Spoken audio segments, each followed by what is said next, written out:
Hey, this is Sky. Welcome to my YouTube channel. Go check out my website at skysworld.com. It's bright and early, daily discipline, mind, body, and soul. This is how we get through. I want to go over some points, some notes that I wrote down very quickly as I was listening to an Andrew Tate video. I was in the shop yesterday and I caught a live stream of Andrew Tate and his brother doing their thing. Now, I could go on for 8 or 10 minutes about what I think of Andrew Tate, my personal opinion, some guy I've never met. I've watched many of his videos. I don't want to get lost in his stage character, this online persona that he's created, and it's very much a character. He's not that way in real life, and I don't have to meet the guy to know that. I can tell you with all honesty, he's a different person when you hang out with him than when you watch those videos. It's obvious. That doesn't take anything away from his message. I understand that he has to have a certain delivery, and many of you like that delivery, and that's what makes him popular. If he were to just get on YouTube and just read his message in a monotone voice without having his shirt off and acting like the top G and that weird accent he has, then maybe he wouldn't be so popular. But let's just get into it. So the first thing he said, which I liked, was, "God is watching. God is watching." It's a quote from Andrew Tate. And I like that idea. It makes me think of the book of Luke in the Bible, the parable of the lost sheep,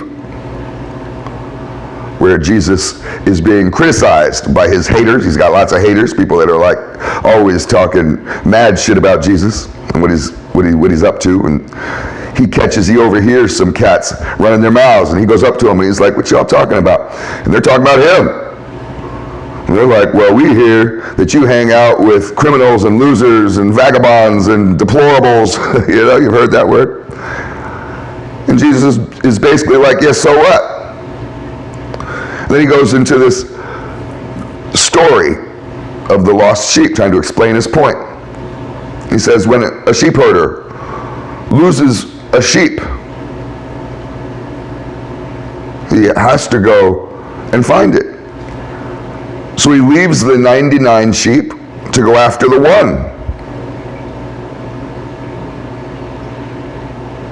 That alone may be hard for some people to understand. Just let it go. You have 99 others. Why are you going to risk losing any more by going after one? So then when you go find your sheep, you may have to climb hills and go through bushes and get all dirty and scraped up, and it may be raining and it may be cold and it's dark. Maybe scary out there with predators. But then when you finally find your sheep, you don't scold it or beat it, torture it, punish it for running off. You bring it back, you pick it up, you carry it back, and you rejoice. You're happy. You return it to the fold. He finishes off his little story by saying this. He's like, "Look, guys, here's the deal. A man who repents, a fucked up guy, a sinner who repents, gets into heaven 1,000 times faster than a man who's lived a just life." Now that's stung. That's hard to hear for some people. That may be hard to hear for some of you. You lived your whole life doing the right thing. You never fucked up. You never did any of the stuff I did. You were perfect your whole life. You did the right thing. You followed all the rules. You kept yourself in line. Guess what? I get into heaven faster than you. Oh, that might burn your britches. You may get all pissy over that. Because I lived a fucked up life. But I repented. This is the name of the game. That's why I like the idea of God is watching. The sheep herder will come find me. Even if I'm a naughty sheep who wanders off like a fool. Let's go to the next one.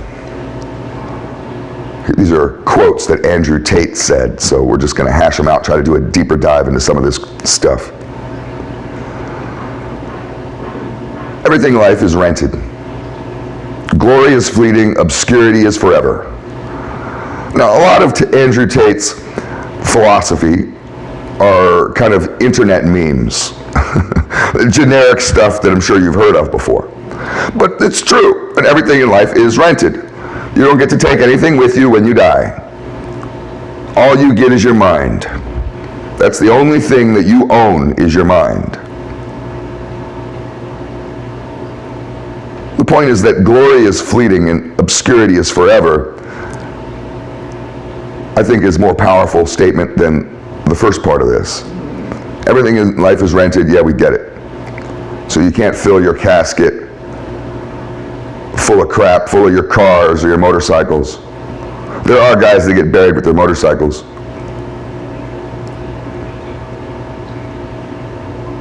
But glory is fleeting and obscurity is forever.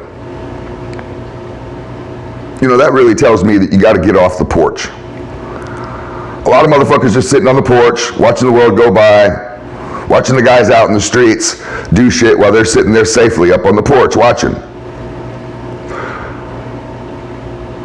You have to take risks, you have to go on an adventure. That adventure may scar you, it may hurt you, it may kill you. But I'd rather die trying than die dreaming. Let's go on to the next Andrew Tate philosophy. Tateism. Let's call these Tateisms. A man who constantly complains about a woman is hard to respect. I think that's probably true.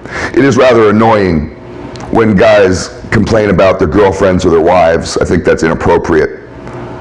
I really do. I think it's inappropriate conversation. You should be a fan of your wife. You should promote her instead of complain about her. I don't think it's right to talk about her behind her back. I don't think a man needs that type of emotional release. Maybe a woman does, maybe a very feminine, weak man does, but a strong alpha doesn't need to complain about what of a bitch his old lady was last night. It's nobody's business. You can get over it. You can get through it. You don't have to share those things. The people in the court, the subjects of the court, don't need to know about the arguments that the king and the queen have, and they don't want to know. So stop sharing that stuff. It makes people lose respect for you. It weakens your status. I could take this notion further, though, and we can talk about manhood. A man who constantly complains about women is hard to respect. So that's a position of a weak man who's given power to women, because the woman won't do what he wants. The woman won't obey him. She doesn't respect him. This is the Adam and Eve story. Oh, I could talk for an hour about this, but I won't. Think about it. Was Adam a simp? Was Adam a beta male who couldn't control his woman, who couldn't be a leader for his woman? When I say control, I don't mean like the Taliban or like ISIS control their women. I'm not talking about that. Don't get lost in semantics. Adam was a poor leader. He wasn't a real man, and his woman didn't respect him. And that's why she disobeyed him and God. That's why she went behind his back doing all kinds of shit she wanted to do. If she had more respect for her man, she might not have eaten the apple to begin with. She might have went and asked Adam if he thought it was okay before she even touched it. Just something to think about. Here's a question. We can end here. Do women deserve good men? These are just philosophies, stuff that Andrew Tate and his brother Tristan put across. You don't see guys named Tristan out in the streets. That's not a name you see in the ghetto. People don't name their kids Tristan in the hood. That's a rich boy name. But I thought it was an interesting question. Do women deserve good men? Does your wife deserve a good man? Does your daughter? That's an even better question. Does your daughter, you love her so much, does your daughter, does she deserve a good man?